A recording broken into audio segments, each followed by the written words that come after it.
Before we check into today's video, please quickly check below to see if you've subscribed. It's totally free and allows you to never miss one of our stories. The Pethians marched unbothered through the streets of Peroxos, the last remaining city of the Loxos people who now lay dying, scattered about the streets, perishing to Pethian flu. Rheus and his men marched undisturbed through the city streets, a wicked grin crossing his lips as their blood did the job of conqueror for him. "The strain you engineered works wonders, Praetorian.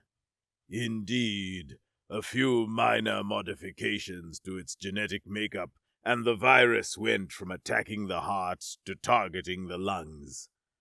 Rheus stepped carefully over one of the dying Loxos, as to not get its filth on his robe. It lay there in a pool of its own sweat, trunk wheezing for any air to get into its lungs. It reached up towards the Pethians, only to be met by a swift kick from one of the foot soldiers. "They're pathetic. It almost makes you feel sorry for them. They fought our troops well. Your words ring true, but nothing can wage a war inside of its own body." Fires popped up off of the road that the Pethians marched on, the Loxos burning the sick in a futile attempt to stop the spread of the flu. Makeshift barricades stood just outside the castle gate. "Do you know why I love my position, Sergeant? What pleasures I take in visiting these backwater worlds?" Rheus said, his slender frame effortlessly sliding between the wooden spikes meant to keep the rioters away. "Please enlighten me, Praetorian Rheus." Rheus strode up the stairs of the once great castle hall as he spoke, a sort of glee working its way into his stride. "Each outbreak, each aftermath, they have their own story to tell. The barricades outside, perhaps the disease sparked insanity in these creatures, or perhaps they rioted, realizing that their king was of little help. I take great pleasure in seeing a job well done, and I get to leave the effects to my imagination." With that, Rheus pushed the doors open to the throne room. A few guards remained and shakily raised their weapons in the king's defense. They were quickly put out of their misery by the company's plasma rifles. The king sat on his throne, sweat drenching his brow and through his silken clothes. His head lolled, and his gaze barely met Rheus's, who towered above the Loxo. "My dear king," Rheus said, his words like venom, "I am here to relieve you of your kingdom. What remains of the Loxos now have the privilege of living in the illustrious Pethian Empire, where they will serve our most holy queen." Rheus casually extended his six-fingered hand towards Sergeant Hammond, who filled it with a loaded plasma pistol without question. "Most would call me a rather cruel man, my dear king. Even so, let me offer you this one kindness." With a squeeze of a trigger and the blue flash of a muzzle, another civilization had been ended. Praetorian Rheus and the company of Pethians walked silently back to the ship. The Loxos would either completely die out in the following weeks, or they would be relocated to a colony. The thrusters of the ship roared to life, kicking large dust clouds into the air. The ramp of the cruiser lowered, welcoming its crew home. "I do so hate the dust. Perhaps I shall retire early tonight and give these robes to cleaning. Who knows what filth I picked up on that planet?" Rheus returned to his quarters, a large room that contained a small lab with instruments and various petri dishes on display. A centrifuge sat in the middle, containing test results from his latest experiment. In the corner was his own personal kitchen, and across from that was his bedroom. The walls and floor were a solid, sterile white, and the dirt that trailed behind him on the floor was quickly atomized by the ship's self-cleaning programs. He shed the robes from his gray-blue skin and began to prepare himself a bath, setting the large tub to fill with hydrochloric acid to burn away any bacteria and leave his skin smooth. Before he could settle in, the communicator on his wrist began to beep and flash with a message. He tapped his wrist to decline the message. Whatever they needed of him would simply have to wait. When his clawed fingers reached the device, the room was instead filled with a pale hologram. The visage of his queen filled his chambers, her eyes piercing, as if they held the light of the stars themselves. Reyes quickly sank to one knee, bowing to her majesty. Text began to appear in the air. An electronic voice read them aloud. Praetorian Reyes, it has come to my attention that you are one of the most decorated members of our Imperium. Your penchant for genetics, as well as unorthodox strains, leads me to hold you in high regards. Your swift victory over the Loxos only further cements this fact. It is for this reason that I choose you to handle a delicate matter that must be taken care of with great urgency. We are seeing victory on all fronts except for one, the planet Gaia. The visage of the queen was replaced with that of a strange alien planet, one covered in water with several land masses popping across it like alcoves. He had never seen its equal. Water, he thought to himself. An aquatic species, then. On Gaia lives a species called the humans. The hologram switched to show the face of a strange-looking alien creature. Their nostrils sat on a lump of flesh that jutted out from their face. Their eyes laid in strange segments, working their way inwards, and the alien's head and face were covered in a strange substance he had only read about in a book covering the semioids of Prime 13. The weirdest part, however, was a lack of aquatic features, primarily gills.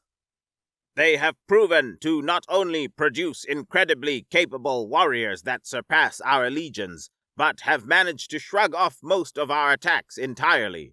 The most lethal pathogen in our arsenal managed to only incapacitate a small number of these creatures for a matter of days. There have been 0 reported fatalities.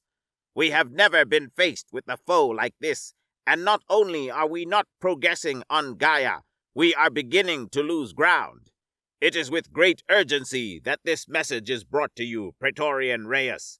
It is critical that you find a disease that will bring these beasts down. Long live Queen Tia! Long live Phthia! As abruptly as it opened, the hologram closed and left the room feeling empty and larger than before. A cold perspiration fell over Reyes's body. A new disease? He thought, a grin spreading across his face from ear passage to ear passage. In the following weeks, Reyes didn't leave his lab. He hardly slept or ate, as his mind was filled with one thought. How do I kill them? He ran countless tests and watched countless recordings of battles that had been fought. These humans were ferocious. They had tactics and intellect. They moved as a unit, yet fought like wild animals. Any viral deployment often resulted in heavy Pethian casualties and little effect on the human soldiers. Reyes searched through records of every disease that had been attempted. They had targeted the heart, the lungs, the brain, even the stomach, but nothing had seemed to work. Reyes realized something in the chase of his research. They had no records of human biology. For all Reyes knew, these creatures had no heart, or even no lungs to speak of. He had only the outward appearance to go off of, which sparked an idea. The muscles, Reyes thought as he began to splice together genes. They have the largest muscles of any species I've ever seen. How exciting. I've always targeted organs without hardly thinking, but these strange creatures must have a confusing system under all of that muscle. By the end of his self-imposed isolation, Reyes had emerged successful in his new disease. Were you successful in your task, Praetorian? Hammond asked, seeing Reyes for the first time in what felt like months. The Pethian looked terrible. His skin had lost its blue tint and was a monotone gray. His eyes were sunken and dark, and yet he carried himself with triumph. having such joy on his face that it bordered on mania.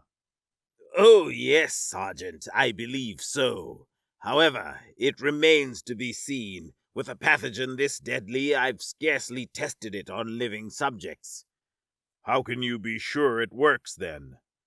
Something flashed across Reyes's eyes, a thought. "Why don't we test it, then? See firsthand." Hammond's stomach turned to ice, and it wasn't long before they were strapping a member of the fleet onto a gurney.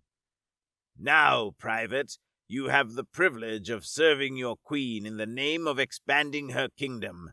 This is a great honor, you know." The young Pethian silently nodded his head. His eyes went wide as Reyes produced a large needle full of clear solution. "Is this really necessary?" "Of course. We have to be sure, after all." The needle slid into the Pethian as he let out a small grunt. The solution in the needle felt thick like molasses in his veins. "Well done, Private. Not so much as a peep." Reyes calmly put the syringe back down on the table next to the soldier, before ushering Sergeant Hammond back out of the room. The wall between them and the subject began to dissolve, allowing them to watch. "And now we wait. Don't be afraid. He can't see your expression on this side, although I'm sure your nervousness gave him little peace. I must say I'm disappointed, Sergeant. Usually you're far more stoic." "I had simply thought that Pethian experimentation was prohibited, Praetorian." "In most cases you'd be right, but our queen demands the humans be brought to their knees. Desperate times, Sergeant." Conversation was cut short by the sudden thrashing of the patient. His body had begun to rapidly lose body mass. Hammond turned his head to avoid the grisly sight that he knew was coming. "It's beautiful," Reyes said, his face pressed against the wall. When Hammond turned back, his stomach turned, and his rations made an appearance on the floor. The subject now resembled a puddle more than a Pethian. "I believe the results speak for themselves, Sergeant. Be ready to deploy tomorrow. I want you leading a strike team on the front lines. I will bring up the fleet on Vox. By morning we will be in Proaxia's orbit." Starships raced high above the surface of Proaxia, man and Pethian locked in dogfights in low orbit. Proaxia had been a frontier planet on the edge of the Empire, only a few light years outside of Gaia's home system. On the planet's surface, many Pethians looked to the sky, shouting and celebrating as the 51st Fleet had suddenly appeared in orbit. Meanwhile, back on Reyes' home ship, the Acquiescent, the troops were moving in unison. Pethians wearing thick environment suits loaded heavy canisters containing a gas with the M2S1 virus onto drop pods. "I can barely contain my glee, Sergeant," Reyes said as the two walked across the deck of the ship towards the drop pods. Soldiers marched around them carrying various supplies for their pods or canisters of the virus.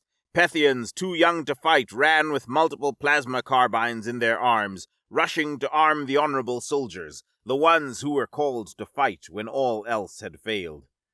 "I wish only that I could witness the effects firsthand." "The helmets come with a small camera. Will that suffice, Praetorian?" "It will have to, I suppose." Reyes and Hammond approached the pods, and the soldiers dropped to one knee in salute. "At ease," Hammond said, the soldiers rising once more. "Here's the plan. We will launch a surprise offensive on these humans. Praetorian Reyes has been hard at work developing a weapon that will harm these creatures. We are to deploy it and escape. No fighting and no heroics. Your environment suits are vacuum sealed and come with rebreathers. While around the weapon, do not remove your helmet under any circumstances. If you are caught in the blast when the gas is released, use your suit's PIM function, which will cause you to rapidly shrink like so."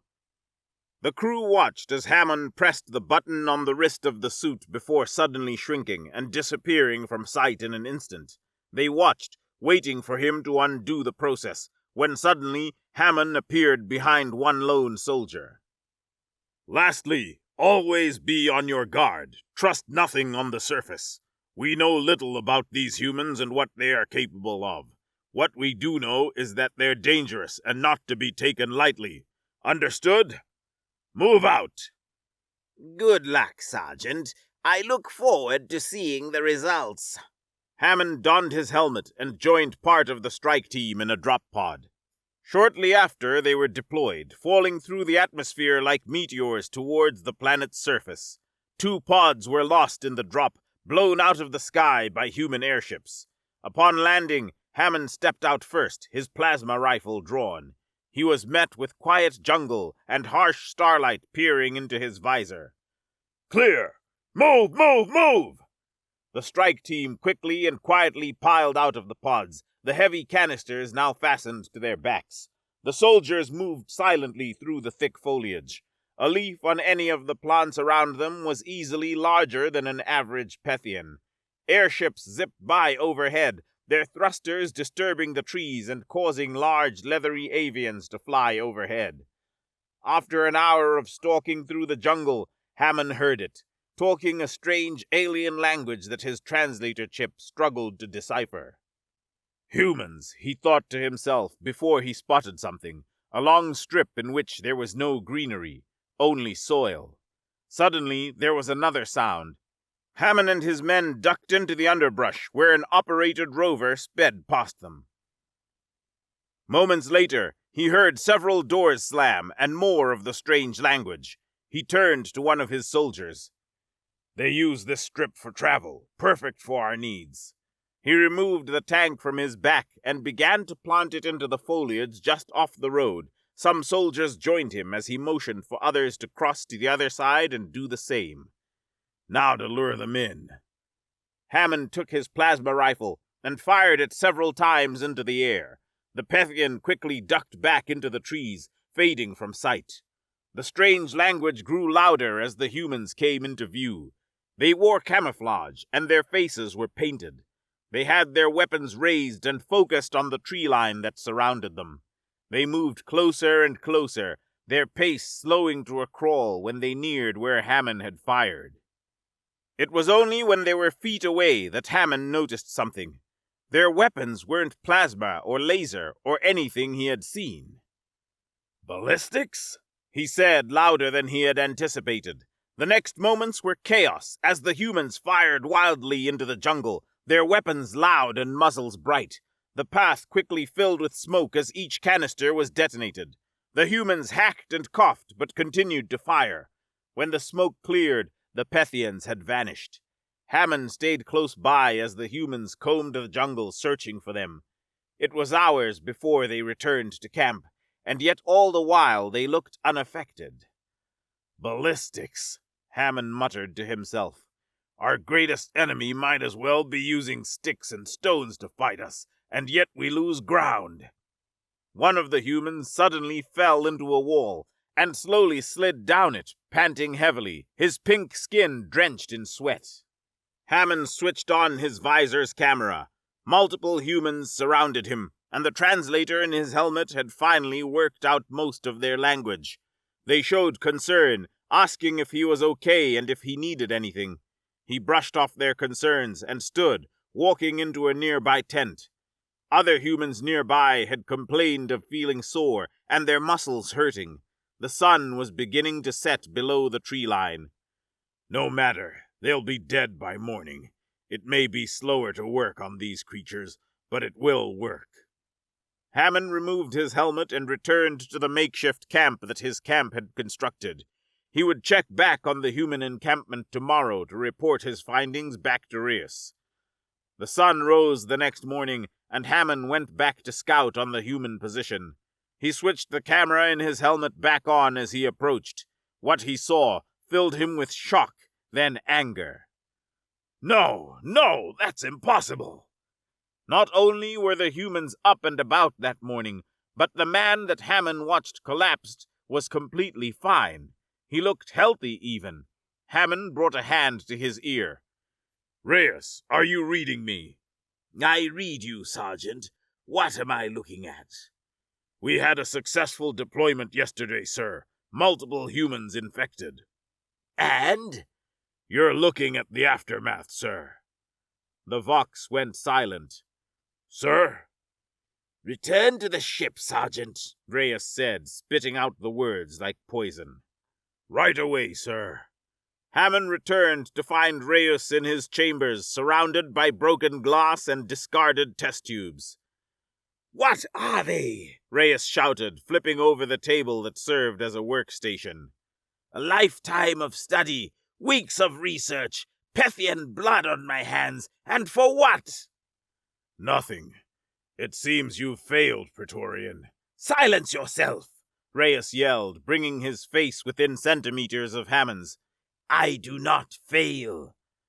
Tell that to Alakai. Who? The soldier that you liquefied. The men are beginning to question you. I am beginning to question you. You dare to! I have to say that I'm disappointed, Praetorian. You're usually more stoic. Ruis's face twitched, obscenities and anger building in his throat. He instead took a breath. I just need an understanding of their biology. I'll search the archives, but I need a human to study. And how do you propose we do that?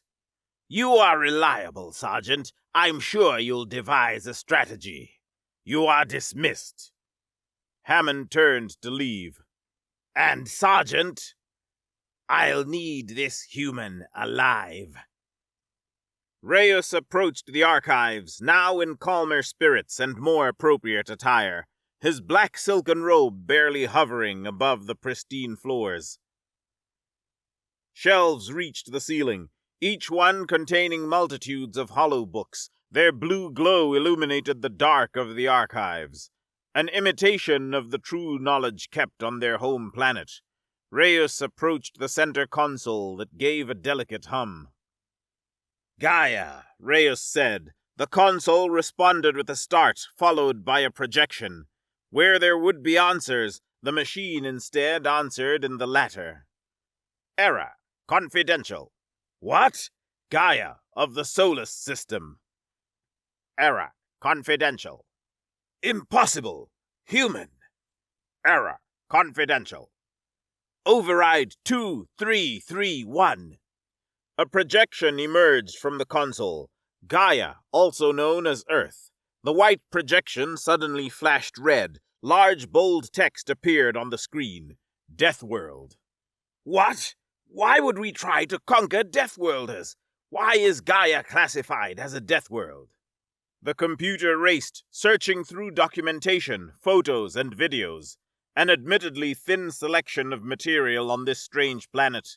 Eventually, the hologram settled on a document from the League of Galaxies. Text was highlighted reading, "Creatures, deadly to all, even humans."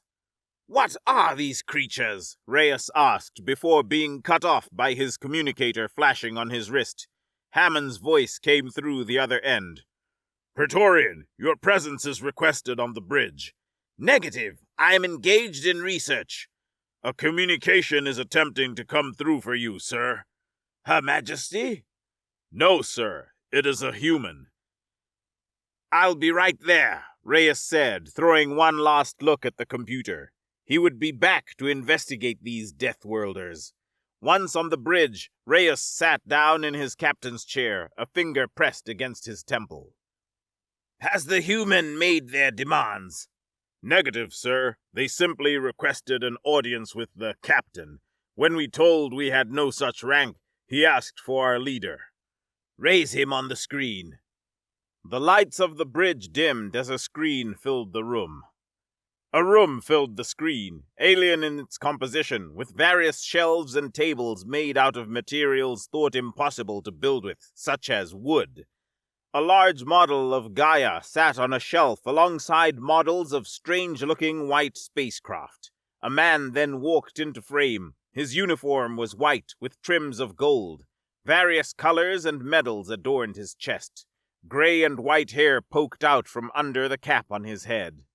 He looks ridiculous, Reyes thought to himself, smirking. Greetings, I am Commander Hudson. And what is it that you seek, Hudson? I speak on the behalf of the United Nations and humanity at large in request for peace. We have no quarrel with your people. The Pethians do not. An idea struck Reyes just as he was going to deny this dull creature his request. Pethians do not make peace, but these humans don't know that. Are you authorized to oversee peace arrangements? I am.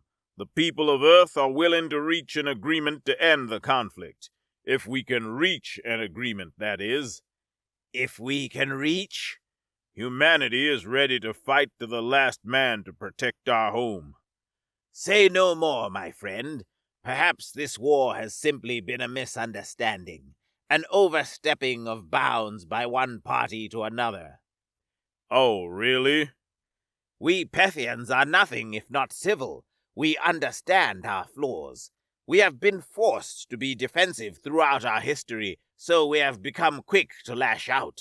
I, Praetorian Reyes, humbly invite you onto my ship, the Acquiescent, to discuss peace. What makes you so willing? I simply hate to see unnecessary bloodshed. I do not wish to ask again, Commander. Very well. I will be arriving on your ship within the hour, accompanied by armed guards. I trust that won't cause a problem. Of course not. We'll be ready to welcome you and your men.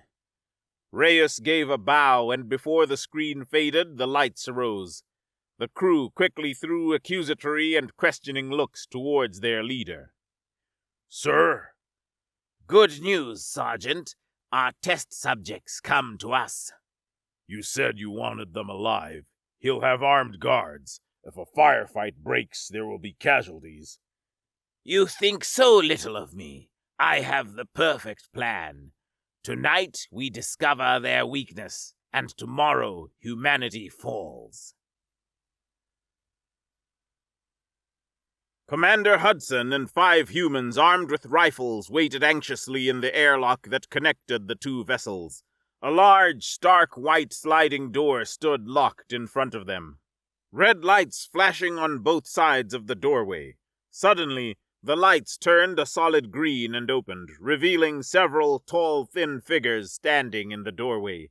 A black suit covered each of the figures from head to toe. They extended their arms, in each one a similar black suit. A voice came on overhead. Please accept these environment suits. Pethian ships carry a multitude of deadly pathogens, and we wish to avoid infection. The humans quickly took and put on the suits, which shrunk and expanded to reach human proportions. Reyes raised a communicator to lips. I trust that you are in position, Sergeant. Present and ready, sir, Hammond said, standing alongside his strike team. Inside the mask of every environment suit given to the humans was a squad of Pethian soldiers shrunk to microscopic size. As soon as the masks clicked into place and the seal took hold, the order was given. Inside! Go, go, go! As the Pethians dove inside of the humans' bodies, Reyes watched the camera feed on a small private screen aboard the bridge. I've instructed the men to give the humans a tour of the ship. We will buy your team as much time as needed, Sergeant. Understood, sir. Are you reading this? The camera feed showed the squad of Pythians, their white armored suits in contrast with the world around them. The ground they stood on was pink and squishy, and looked almost like carpeting. The walls were a deep shade of red, and were broken up by what looked like pillars that connected to the roof. The walls of the cavern also looked damaged, with multiple small cuts and abrasions. Where are you, Sergeant? The orifice the humans speak out of. There are teeth, and the moisture is fogging my visor. Surely they don't eat through this orifice as well. They are strange and unknown creatures. Be careful in how you approach. If it is their mouth, then their stomach will be waiting for you at the end of the passage. Copy that. All units, proceed with caution. We're not sure what we're walking into. Hammond delved further into the mouth, a ball of flesh dangling overhead that swung with each breath the human took. He peered over the edge and saw only darkness. Deploying nanolights. From the chest of his suit, blue glowing lights began to appear, floating back and forth like fireflies found on Gaia. Hammond directed them to head downward, looking for a path forward. Halfway down the passage, it split into two branching paths. Squads Beta and Con, head downwards into the abdomen. Squad Delta, find a way upwards and report back. He turned to the squad around him. The rest of you, on me. We're going smaller. The group started towards a cut in the mouth, shrinking further with each step. They climbed inside the wound to find thin membranes blocking off several passageways. Hammond produced a blade from a holster on his boot and sliced into one of the membranes. Hudson let out a small grunt, then began moving into the passageway. He felt squirming amongst his feet and looked down to see slug-like creatures slithering along the passage's floor towards the membrane he just cut. It's like its own ecosystem down there. They're responding to the damage you caused. Strike the tunnel. Without hesitation, Hammond drove his blade into the tunnel wall, causing Hudson to jerk and bring a hand to his cheek. Hudson yelped, causing his Pethian escorts to look back with suspicion. I'm fine. Must have bit my cheek or something. The ground rumbled and shook as the body moved around them. More of the slug-like creatures began to move towards the hole that Hammond just made. He kicked them away and drew his plasma rifle. Hold your fire! We're trying not to draw attention to ourselves. The hole Hammond made revealed behind it another tunnel. It's amazing here. These tunnels just go on and on. You think they're all interconnected? Keep moving, Sergeant. We need to find a weakness. As the strike team moved into the new tunnel, a small red disk began to float and circle past them. When Hammond looked at his feet again, the slug-like creatures were now clinging to the walls of the tunnels, only moving back to the floor when they had passed him by. Incredible! They're learning. Blood isn't supposed to learn. What is this, Reus? I have no idea, but it's fascinating. Sergeant, the tunnel is widening up ahead. I think I see an opening. The squad emerged in a large cavern filled with the red discs from before, as well as the slug creatures, but something new as well. Along the cavern walls were several white, translucent puffs.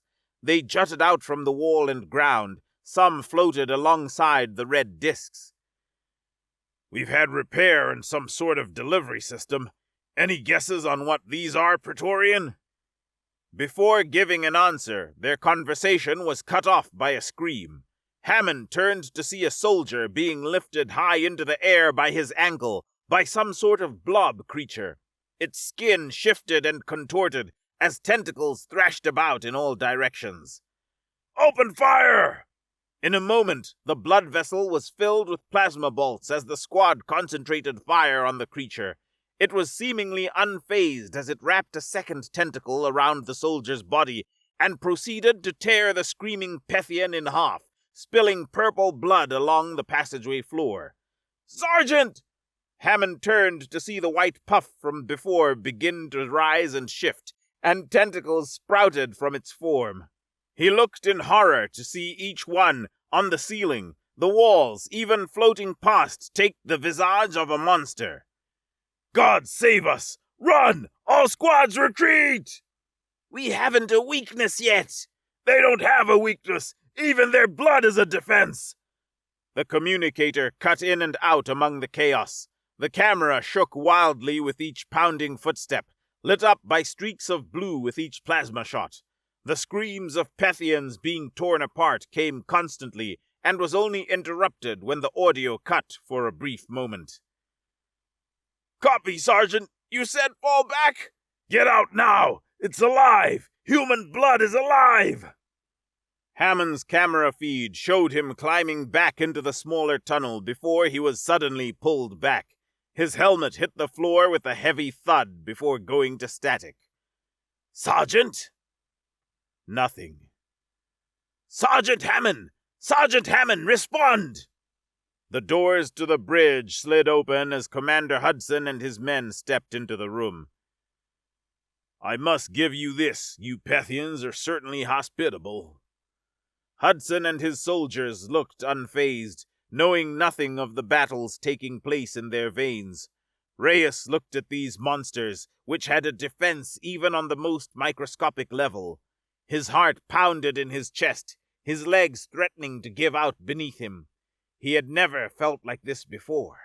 Was this fear? It's nice to meet you in person, Reyes. I believe we have much to discuss.